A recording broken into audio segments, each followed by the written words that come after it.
La mission resta impossible per Casalmaggiore, la fuga per la vittoria continua spedita per Conegliano. Nell'anticipo della terza giornata di ritorno della Serie A1 femminile, la primatista supera 3-0 il test rosa pre-Coppa Italia.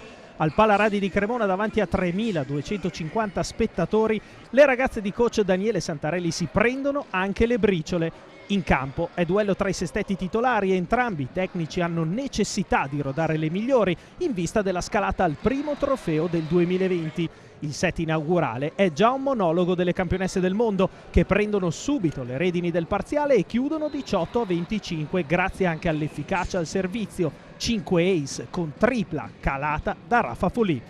Nel secondo Casalmaggiore cambia registro, arma il braccio pesante di Daniel Cuttino che chiuderà il parziale con 5 punti al pari di Paola Egonu e prova a mettere in discussione la supremazia Imoco.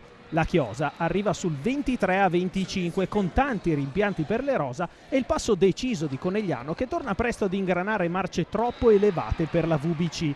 L'inizio di terzo set è infatti pro capolista. Sull'8-3 giallo-blu, coach Gaspari prova a strigliare le sue, che alla lunga riducono lo strappo sino al -4.